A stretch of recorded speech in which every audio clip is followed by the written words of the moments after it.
Hello and welcome back to the PIHOA Network, where we explore the fascinating post-independence history of African countries, one episode at a time. I am your host, Lillian Wambura. And today, we are diving into the smiling coast of Africa, the Gambia. This nickname reflects the country's crescent-shaped coastline along the Atlantic Ocean and the warmth of its people. Our quest begins now. The Gambia, a country in West Africa, is situated on the Atlantic coast. It occupies a long, narrow strip of land along the Gambia River and surrounded by Senegal. France ceded control of the Gambia River to Britain following the liberation of an 1889 conference in Paris. The British established a protectorate over the Gambia in 1894, leading to the abolition of slave trade. Years later, agitation for independence escalated in the late 1950s through formation of national political parties. These were United Party and Protectorate People's Party, PPP, later renamed Progressive People's Party, PPP. Dawuda Jawara led PPP to victory in the 1962 election and became Prime Minister. He led the country to independence on 18 February 1965 with the Queen as head of state. Due to high illiteracy levels at the time of independence, the British introduced marble voting in 1965, which has remained in use to date. A proposal to establish a republic failed in a referendum held towards the end of 1965. The following year, PPP again won the election, which was contested by various parties. A referendum was held in 1970, and Gambians decided to become a republic within the Commonwealth of Nations, CON.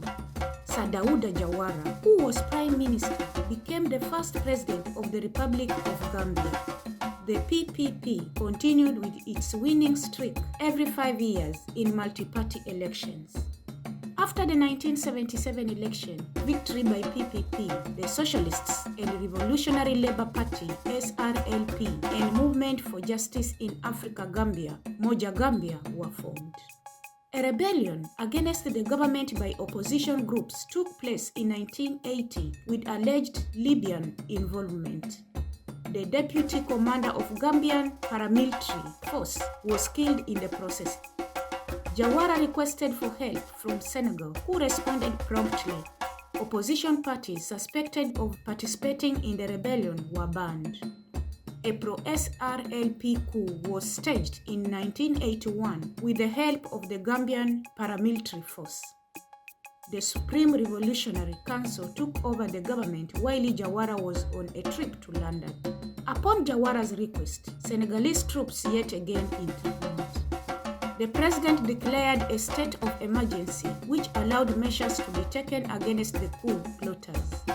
As an aftermath of the rebellion, Senegal and Gambia merged in a confederation of Senegambia in 1982. Jawara became the vice president of the confederation with Senegal holding the presidency. Jawara won the 1982 election with an overwhelming majority and lifted the state of emergency in 1985. As the country made progress towards stability, he regained popularity, winning subsequent elections. The Gambian interest in the confederation started waning. It was finally dissolved in 1989. Jawara was re-elected in 1992 and was finally overthrown in a coup led by Post-Jammeh in 1994. This time, Senegal did not get involved. Jammeh established an Armed Forces Provisional Ruling Council, AFPRC, and suppressed any form of rebellion. He approved a new constitution following a referendum held in 1996. A ban on political parties was partially lifted, though the pre-1994 parties remained banned from participating in elections. Jammeh formed his own party, the Alliance for Patriotic Reorientation and Construction, APRC. He contested as a civilian and won the 1996 election. With a return to civilian rule, Gambia's international reputation improved, especially with neighboring countries such as Senegal. Jammeh's rule gradually became authoritative and corrupt. Human rights were being violated as cited by international observers. Growing discontent against the regime led to various attempted coups.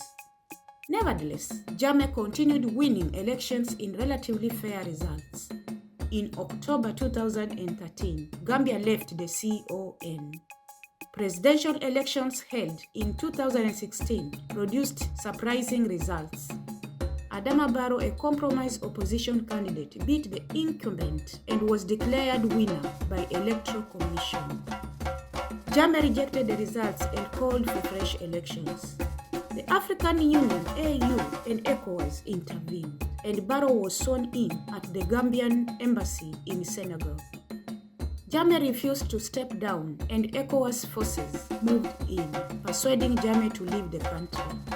Barrow was formally inaugurated in February 2017. A Truth, Reconciliation and Reparations Commission (TRRC) was established in 2017 to investigate human rights abuses during Jammeh's rule, and the country returned to the CON in 2018.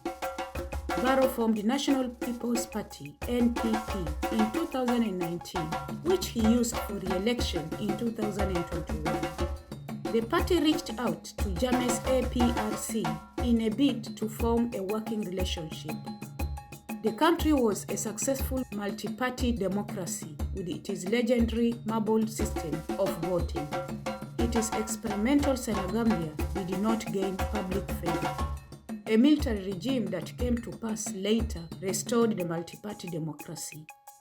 Thank you for joining us on this episode. If you enjoyed learning about the Gambia's post-independence history, don't forget to like, share, and subscribe.